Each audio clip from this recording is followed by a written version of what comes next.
Okay, the last section, when, will be short. So there's a piece of folk wisdom. The best time to plant a tree is 20 years ago. The second best time is now. I think this applies to solving accessibility problems, but with a further proviso, which is from the Zen of Python. Now is better than never, although never is often better than right now. So anything done in a hurry costs more. There's this triangle of cost, quality, and delivery time. And the standard saying is, well, you can have 2 out of 3, but you can't have all 3. If you insist on having 2 of them, the third one, the cost will be sky high, or you won't get it this year, you'll have to wait till it becomes open source, etc. So there's this trade-off between all the different factors. And I certainly think that outside the research setting, practical accessibility, which is the sort of thing that Sean and Adrian are concerned with, is a question of making judicious compromises. I'll stop at that point and invite comments. Let me jump in because I've been fairly quiet. At my institution, we have many, many more people who have conditions such as dyslexia than are blind, at least in my discipline. And so one of the things that I have done is to make it so that I can reset my documents with a different color background, which helps many dyslexics, different color fonts, different size fonts, and something else, or different font face. So that's very easy to do with tech.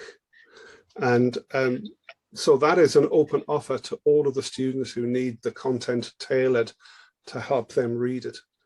That is surprisingly trivial to do with tech, of course. The bigger step is to try and make it accessible to students who have more severe problems with handling tech documents. For me, my lecture notes are typeset in a particular way to make them look good and to be easy to read. They have a very large number of figures in them, quite a lot of maths, and because the subjects I teach tend to use pictures, there is a large number of images too. That becomes very difficult to present to a student who would be blind.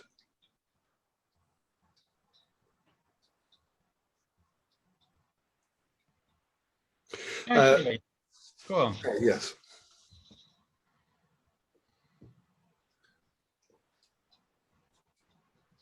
Adrian, you wanted to say something else, please do. Well, not really. When I started looking at accessibility last summer, I started looking because the threat, if I could call it that, was that we would have to prepare all of our teaching material using Word and PowerPoint. While they are very, very good, they are not my preferred way because they make it difficult for me to produce documents that I feel look good for the majority of students. I then spent a few weeks looking at what accessibility things existed, and there is work going towards what we might call accessible tech, but I don't really know what the status of that is. Or it may be just that tech writes things into PDF files that make it easier for a PDF reader to, if you like, unpick the typesetting and get back at the content. So I think that's a question rather than a statement.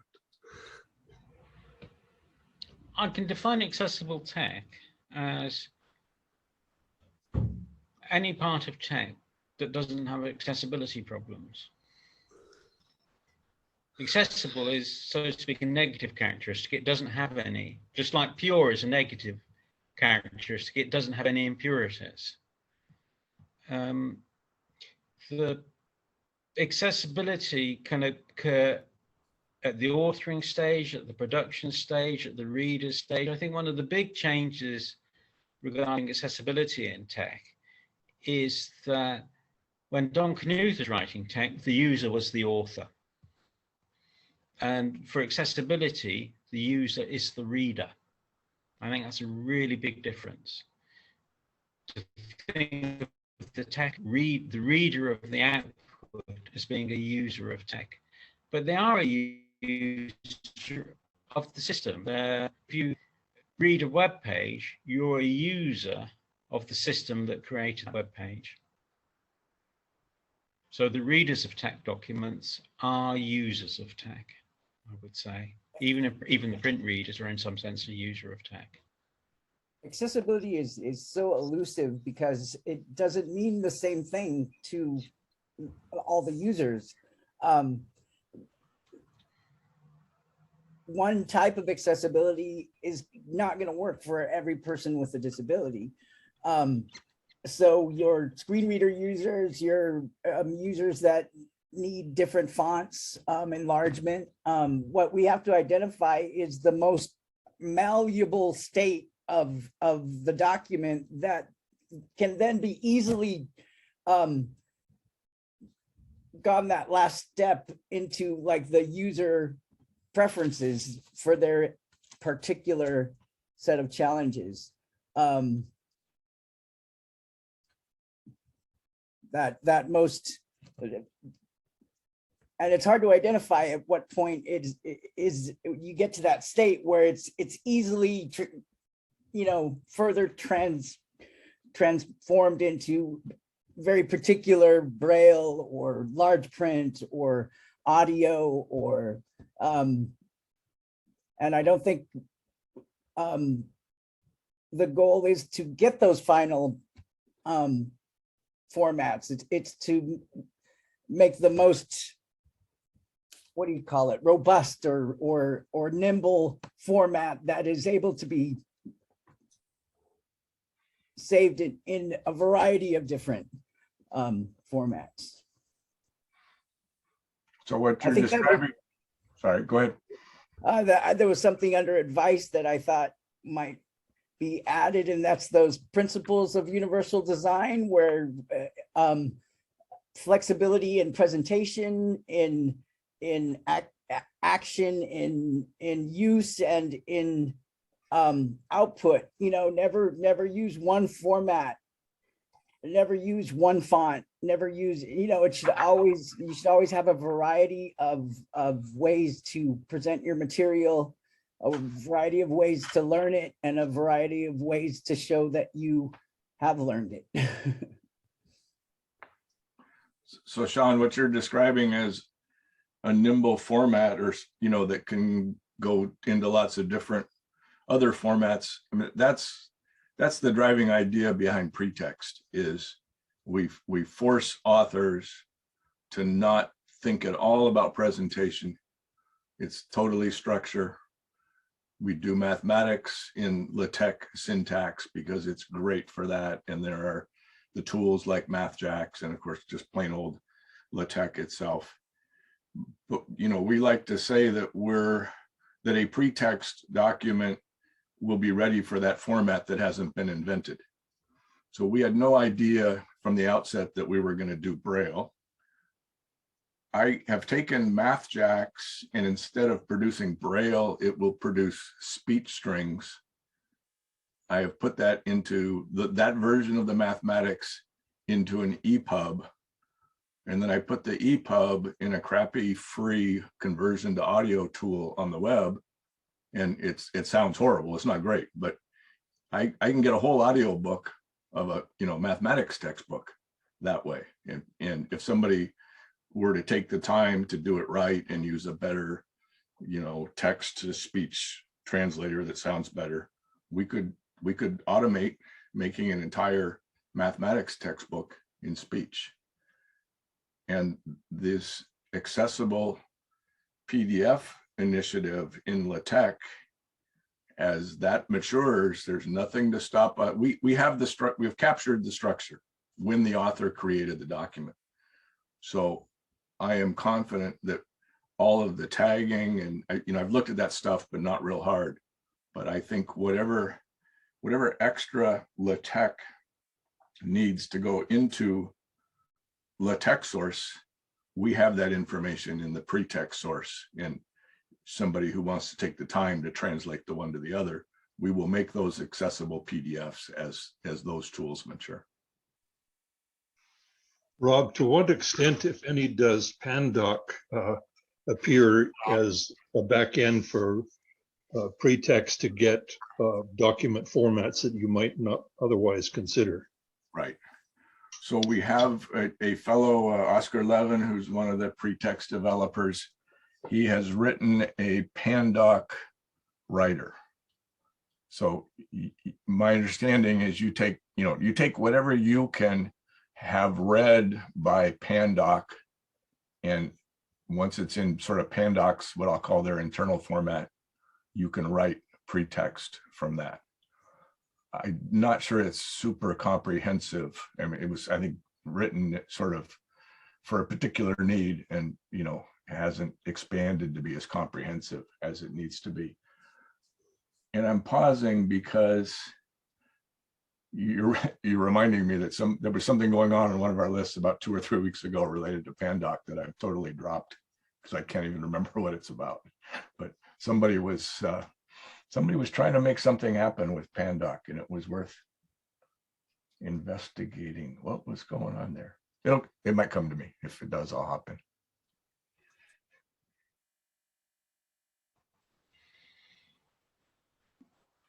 I'll come in a little bit there and also link into what's happening next week, which is sometimes you have to invent new technologies and sometimes you don't have to. And XML to text source to PDF is a fairly well-established work route. And within that work route, using XSLT as the transformation language from XML to TeX is a standard route. But at the same time, there's Pandoc, which is also a TeX generator. And I'm a little bit bothered, but not particularly bothered by having two systems that are doing roughly the same thing. I think they've got different histories and occupy different strong niches, if you like. I certainly don't object to having half a dozen different sorts of hammer and half a dozen different sorts of screwdrivers in my toolbox. So why should I object to having 2 different sorts of converters? I did like the idea of universal design. Before the great chip shortage, you could order your automobile with hundreds and hundreds and hundreds of options. I expect that there are some cars such that they're all absolutely unique. And, you can choose the trim, you can choose the wheels, all this sort of stuff. And the essence to that is that decisions are made late and things arrive just in time. I think systems that support varied and late rendering have got great power in terms of accessibility. And I think that gives the web browser a great advantage because you can even download software to the web browser and run it. And using WebAssembly, you can run it at close to native speeds so that all manner of rendering takes place at the very last moment, that nothing is rendered until a user sees it. And that allows the web browser to do wonderful things like reorganize the data according to, what's the word? You've got a table of information and you can sort the table according to different criteria entirely in the web browser. So I would say that the web browser, regarding computers, is one of the most accessible avenues available. And I see Sean nodding his head. Would you like to say something on that? Because you have more experience. I just have. I think it's true. our most popular format of output for math is definitely HTML. And it's only just been in the last couple of years that we actually have tools to do that quickly enough to get documents out to students on time. So there's no other, there's really one route using that HTML with MathML. It'd be nice to find other avenues, but that's what seems to work. So Sean, I would suggest that what MathJax is doing for accessibility is going to be so much richer than MathML. And I don't know how you're getting your MathML, but that is sort of MathJax's internal format. I'm sure they can read it. I'm sure they can start with MathML, because I understand that's the first thing they do with LaTeX Index is turn it into MathML. But Volker Sorga does all sorts of sort of semantic analysis, you know, what is a grouping, and they That might just be a problem of my vocabulary, because we use math type by Desi Science. So I think that there's MathJax built into that. Is it okay? That may be, because it's open. I don't know every place that MathJax goes. Yeah, that might just be my ignorance calling it MathML when it might be MathJax. Right. Yeah. I mean, that's something the MathJax people wrestle with, is that they are different than MathML, and people aren't always on top of that. End users don't understand. This was in the 80s, people go into the computer store and says, I want to buy VisiCalc, thinking that it was a computer rather than something that ran on a computer. And I think there are other examples. I can't bring one to mind at the moment of a sort of category mistake.